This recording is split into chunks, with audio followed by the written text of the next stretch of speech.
En las gloriosas calles del Imperio Romano, bajo la sombra de columnas de mármol que se elevaban hacia los cielos, como dedos acusadores de los dioses, una de las páginas más oscuras de la historia estaba a punto de escribirse con sangre inocente. Nadie podría olvidar esa noche. Nadie podría borrar ese grito de sus oídos, ni siquiera en sus últimos momentos de vida. Pero lo más importante, lo más terrible, lo más inevitable, era que nadie podría escapar de esa maldición que se extendería como una plaga invisible. Y la maldición escalaría inexorablemente hasta la habitación más alta del palacio, hasta la cama dorada del emperador, revelando secretos que debían permanecer enterrados para siempre. Eran los últimos años del reinado del emperador Tiberio, un hombre que había visto demasiado, vivido demasiado, y cuya alma se había corrompido bajo el peso del poder absoluto, mientras nadaba en ríos de vino falerno y se sumergía en placeres innombrables en su lujoso palacio fortificado en la isla de Capri. Lejos de las miradas del Senado y del pueblo, la sangre corría por las calles empedradas de Roma como ríos carmesí. El aire olía a miedo, a traición, a muerte inminente. Las madres escondían a sus hijos. Los hombres susurraban en las esquinas, porque todos sabían que cuando el emperador ordenaba purgar a una familia, no quedaba nadie vivo para contar la historia. Sejano, el hombre que una vez fue la mano derecha del emperador, su confidente más cercano, el prefecto del pretorio que había controlado Roma con puño de hierro mientras Tiberio se escondía en su isla de depravación, ahora era un conspirador traidor condenado. Había hecho planes meticulosos para tomar el imperio, tejido intrigas complejas que involucraban a senadores, generales y miembros de la familia imperial. Había envenenado mentes, comprado lealtades y casi había logrado su objetivo. Pero había sido descubierto, traicionado por uno de los suyos y capturado en medio de la noche como una rata en una trampa. Su castigo era claro, inevitable y brutal: ejecución pública. Pero el castigo no se aplicaría solo a él, sino a toda su familia, hasta el último niño, hasta el último grito. La ley romana era despiadada y clara. La línea de los traidores no debía continuar. Su sangre debía ser borrada de la tierra. El hijo mayor de Sejano fue ejecutado primero en el foro romano, ante una multitud que gritaba y exigía sangre. Tenía 14 años, apenas un adolescente con sueños de gloria militar que nunca se cumplirían. Las lágrimas rodaron por sus mejillas pálidas mientras las manos del verdugo apretaban su garganta juvenil, cortando el aire, aplastando la vida. Sus ojos se desorbitaron, su lengua se hinchó, y finalmente su cuerpo colgó inmóvil, balanceándose suavemente en la brisa romana como un trapo sucio. La multitud rugió su aprobación. La justicia romana había hablado. Luego vino el segundo hijo, apenas un niño de 12 años que todavía jugaba con soldaditos de madera y soñaba con convertirse en héroe. Fue golpeado sin piedad por los lictores, los guardias ceremoniales del Estado, hasta que se le rompieron los huesos, hasta que su piel se tiñó de morado y negro, hasta que ya no pudo gritar más. Luego lo arrastraron, medio muerto, sangrando por la boca y la nariz, y lo arrojaron desde el puente Sublicio al río Tíber. Las aguas oscuras lo engulleron sin ceremonia. Su pequeño cuerpo flotó brevemente, giró en un remolino y desapareció bajo la superficie. Nunca fue recuperado. Los peces se alimentarían bien esa noche. Ahora le tocaba el turno a la niña pequeña, la más joven de la familia Sejano. Su nombre Ni siquiera aparecía en los registros oficiales del Estado, porque las niñas no importaban lo suficiente para ser recordadas individualmente en la historia romana. Solo era conocida como la hija de Sejano, un apéndice de su padre traidor, una nota al pie en la historia de su caída. Tenía 8 años, con mejillas redondas todavía llenas de la grasa infantil, ojos grandes y oscuros que reflejaban confusión más que comprensión, y cabello negro que su madre solía peinar con amor cada mañana. En sus ojos había una inocencia que aún no comprendía la maldad del mundo, que no podía concebir que los adultos que la rodeaban estaban planeando su muerte con fría eficiencia administrativa. Pero la ley romana tenía una regla estricta, grabada en piedra y defendida por siglos de tradición legal. Una niña virgen no podía ser ejecutada. Los dioses no perdonarían tal pecado, y la ira divina caería sobre Roma si se violaba esta ley sagrada. Esta regla no se estableció por compasión o para proteger a los inocentes, sino por puro pragmatismo religioso. Evitar la ira divina que podría manifestarse en terremotos, plagas, hambrunas o derrotas militares. Los romanos eran supersticiosos hasta el extremo cuando se trataba de complacer a los dioses. Se debatió intensamente en la reunión del Senado, en esa Cámara Augusta, donde los senadores togados discutían el destino del imperio.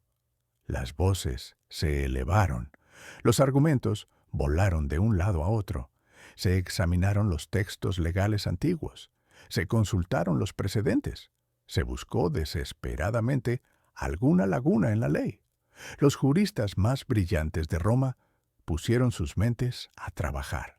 Y finalmente, después de horas de deliberación, se encontró la solución más repugnante, más cínica, más legalmente perfecta en la historia de la humanidad. Si la niña ya no era virgen, podía ser ejecutada sin ofender a los dioses. El problema legal tenía una solución técnica. Y en Roma, la ley era lo que importaba, no la moralidad. Se llamó al verdugo oficial del Estado. Su nombre era Marcus Varro, un hombre de 35 años con un rostro curtido por el sol y marcado por las cicatrices de una vida dura. Sus manos eran enormes, encallecidas por cientos de ejecuciones, manos que habían estrangulado, decapitado, crucificado y torturado a innumerables condenados. No había expresión en su rostro de piedra, solo la mirada vacía de alguien que había visto demasiada muerte para sentir algo. Haría su trabajo, cumpliría con su deber cívico, como siempre lo había hecho desde que heredó el cargo de su padre. Pero esta vez el trabajo era diferente, inusual, perturbador incluso para sus estándares brutales. Se le dieron instrucciones precisas en privado, lejos de los oídos de la multitud. Primero, terminaría con la virginidad de la niña mediante cualquier medio necesario, eliminando así el obstáculo legal que impedía su ejecución. Luego, la ejecutaría por estrangulamiento, el método estándar para los traidores de clase alta. La ley romana así se preservaría. Los dioses no tendrían motivo para quejarse. La justicia seguiría su curso inexorable. O eso creían los arrogantes legisladores que pensaban que podían burlar a los dioses con tecnicismos legales. Cuando cayó la oscuridad de la noche sobre Roma, como una manta negra que sofocaba la ciudad, entre las paredes húmedas de piedra de la prisión mamertina, esa mazmorra antigua, cavada en la roca viva debajo del foro romano, donde tantos enemigos del Estado habían pasado sus últimas horas en la tierra, la niña pequeña lloraba en su celda estrecha y maloliente. Su madre había sido ejecutada 3 días antes, estrangulada en su propia casa, mientras sus sirvientes observaban en silencio. Su padre había sido arrastrado por las calles, golpeado por la turba y finalmente ejecutado en las escaleras Gemonias, su cuerpo dejado para que se pudriera como advertencia. Sus hermanos, como ya se relató, habían muerto de formas horribles. Ahora estaba completamente sola en el mundo, huérfana y condenada, esperando en la oscuridad, sin entender realmente por qué los adultos que una vez le sonreían, ahora la miraban con odio. Tenía hambre, sed y sobre todo miedo. Un miedo primitivo e infantil de la oscuridad, de los ruidos extraños, de los gritos que a veces se escuchaban desde otras celdas. Pero aún no comprendía el verdadero horror que se acercaba. Era demasiado pequeña, demasiado inocente. Nasselbyr destino la esperaba. No podía imaginarlo en sus peores pesadillas. Cuando el verdugo, Marcus Barro, entró en la celda, la puerta de hierro chirriando sobre sus goznes oxidados, las antorchas que llevaba arrojaban una luz naranja y danzante que hacía que las sombras saltaran y se retorcieran en las paredes húmedas como demonios bailando. El humo acre llenaba el aire estrecho. Las sombras se alargaban grotescamente, creando formas monstruosas. La niña estaba acurrucada en la esquina más lejana, sobre la paja sucia que servía de cama, con las rodillas apretadas contra su pecho plano, los brazos rodeando sus piernas delgadas, haciéndose lo más pequeña posible, como si pudiera desaparecer si se encogía lo suficiente. Marcus Barro la miró durante un largo momento. Sus ojos se encontraron. Él vaciló, solo por un segundo, sintiendo algo extraño en su pecho endurecido, algo que no había sentido en años, quizás algo parecido a la compasión o la duda. Pero luego recordó las órdenes, recordó su deber, recordó que había hecho cosas peores en nombre del Estado. Las órdenes eran órdenes, las leyes eran leyes, los dioses eran dioses, y él era solo un instrumento de la justicia romana. Sin decir una palabra, porque ¿qué se podía decir? Extendió su mano callosa hacia la niña temblorosa. En ese momento preciso, algo cambió en el tejido invisible del universo. Un poder ancestral que había dormido durante eones despertó.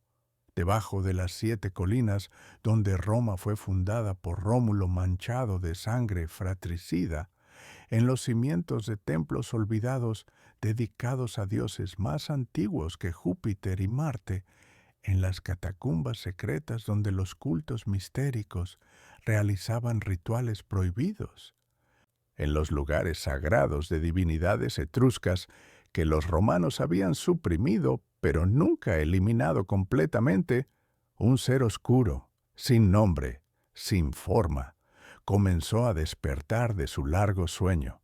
Cada ataque a la inocencia a lo largo de la historia había alimentado esta cosa con pequeñas gotas de energía oscura. Cada niño asesinado injustamente, cada violación no vengada, cada traición no castigada. Todo se había acumulado, gota a gota, en un pozo profundo de furia divina antigua. Y esta noche, con este acto particular de violación legal de la inocencia más pura, con esta perversión cínica de la justicia en nombre de la justicia misma, el pozo finalmente se desbordó. La maldición ancestral estaba a punto de estallar sobre Roma como un volcán de consecuencias sobrenaturales. Marcus Barro completó su tarea horrible. Los gritos de la niña rebotaron en las paredes de piedra de la celda, amplificados por la acústica de la caverna, resonando en los pasillos oscuros del Mamertino, llegando a las calles de arriba, donde la gente se detuvo y miró hacia abajo con incomodidad antes de apresurarse a alejarse, sin querer saber, sin querer involucrarse. Los gritos duraron lo que pareció una eternidad. Luego se convirtieron en sollozos. Luego, en silencio roto, solo por respiración entrecortada. El verdugo se lavó las manos en un cubo de agua fría que había traído para este propósito. Limpió meticulosamente las huellas de sangre de sus dedos, frotando entre las uñas, eliminando toda evidencia física, aunque sabía que la evidencia espiritual jamás se borraría. El agua se tiñó de rosa, luego de rojo. Luego comenzó la segunda parte de su tarea, la ejecución oficial. Se acercó a la niña rota que yacía en la paja, envolvió sus manos enormes alrededor de ese cuello delgado como un palo y apretó. No duró mucho. Un cuerpo tan pequeño, tan frágil, no podía resistir la presión de esas manos experimentadas. Los huesos del cuello crujieron, la tráquea se colapsó, la lengua salió. Los ojos se desorbitaron una última vez, reflejando la luz de las antorchas como pequeños espejos de horror. Y luego, nada. El trabajo estaba hecho. La ley romana se había preservado mediante este grotesco tecnicismo legal. Los dioses no tendrían base legal para quejarse, o eso creían los arrogantes juristas que habían ideado este plan. Pero cuando el verdugo salió del Mamertino y caminó por las calles oscuras de Roma hacia su modesta casa cerca del Circo Máximo, comenzó a sentir algo extraño en sus manos. Un entumecimiento que se extendía lentamente desde las puntas de los dedos hacia las palmas. Una sensación de hormigueo desagradable, como si miles de insectos microscópicos estuvieran corriendo bajo su piel. Se frotó las manos, sacudiéndolas, pero la sensación no desaparecía. De hecho, empeoraba. Trató de no pensar en la noche, en lo que había hecho, en esos ojos grandes y oscuros que lo habían mirado sin comprensión. Bebió vino barato en una taberna ruidosa, tratando de ahogar los recuerdos en alcohol. Bebió hasta que el mundo giró. Luego se tambaleó a casa, subió las escaleras con dificultad y se derrumbó en su cama junto a su esposa dormida. Intentó dormir, necesitaba dormir, pero el sueño, ese escape bendito, no vino. Cada vez que cerraba los ojos, el rostro de esa niña pequeña aparecía en la oscuridad detrás de sus párpados. Sus ojos llorosos la miraban acusadoramente, su boca se abría en un grito silencioso, sus manos pequeñas se extendían hacia él en súplica muda, y luego algo cambió en la visión.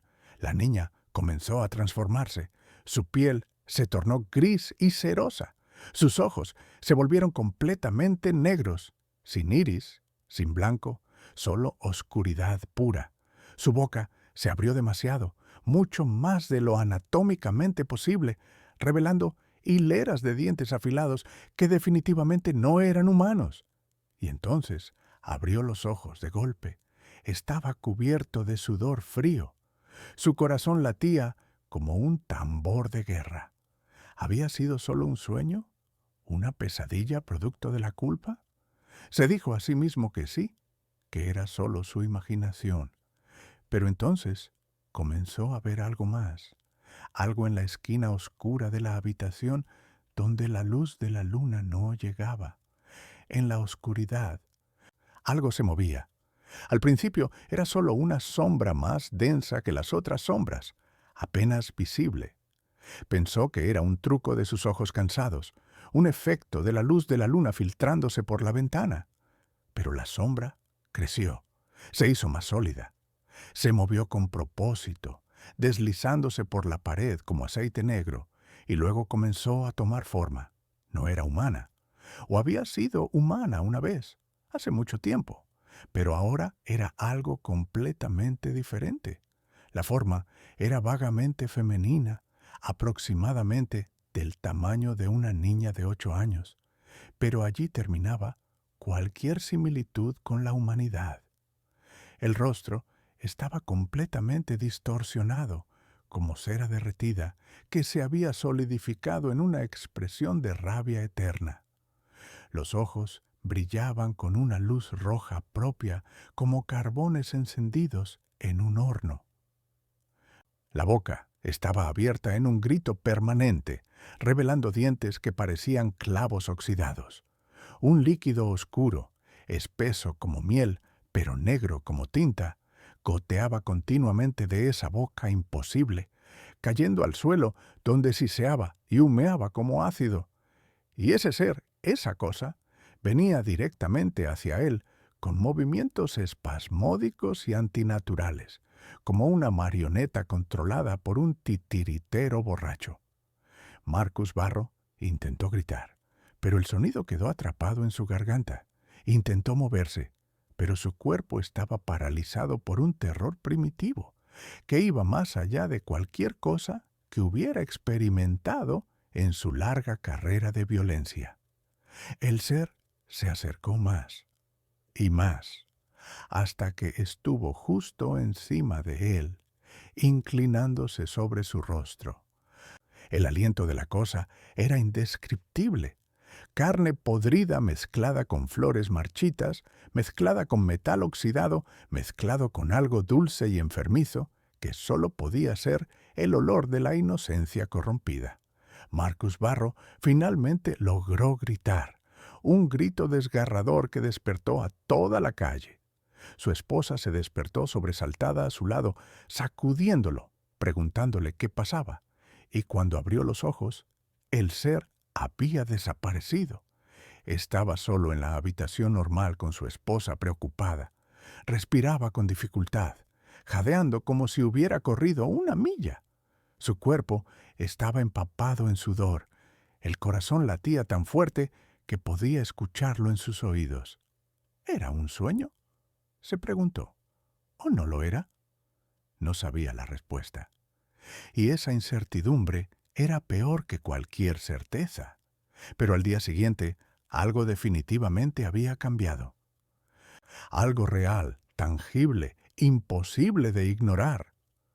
Cuando tocó a su esposa durante el desayuno, cuando pasó su mano por su brazo en un gesto casual de afecto matrimonial, experimentó una sensación extraña que le recorrió toda la columna como electricidad fría.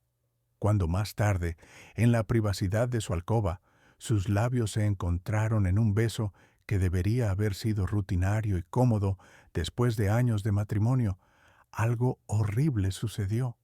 Por un instante, solo un parpadeo, el tiempo suficiente para quedar grabado para siempre en su memoria, el rostro de su esposa cambió, se transformó, se convirtió en la cara de ese ser oscuro que había visto en la noche. Los ojos se volvieron rojos y brillantes, la piel se tornó gris y muerta, los dientes se afilaron hasta convertirse en colmillos. Fue solo un segundo, pero fue suficiente. Marcus Barro se echó hacia atrás gritando, apartándola bruscamente, tropezando y cayendo al suelo de piedra. Su esposa lo miraba completamente confundida y herida por el rechazo. «¿Qué te pasa?», preguntó con voz temblorosa. «¿Qué viste?». Pero Marcus Barro no podía responder, no podía encontrar las palabras, porque ahora entendía con horrible claridad. La maldición había comenzado, y él era el portador original, el paciente cero de esta plaga sobrenatural. Y su esposa, su pobre esposa inocente, que no había hecho nada malo, también vio algo. Al mismo tiempo que él veía el monstruo en su rostro, ella vio algo igualmente aterrador en el de él. El rostro de Marcus, por un momento congelado en el tiempo, cambió. Se transformó en una criatura repugnante, distorsionada, horrible, con ojos que eran pozos sin fondo de oscuridad y una boca llena de dientes como cuchillos carniceros. La mujer tembló violentamente, sintiendo que su sangre se convertía en hielo. Se alejó instintivamente de su esposo, arrastrándose hacia atrás hasta que su espalda golpeó la pared. Pero ya era demasiado tarde para ambos. El daño estaba hecho. La maldición había pasado con ese beso.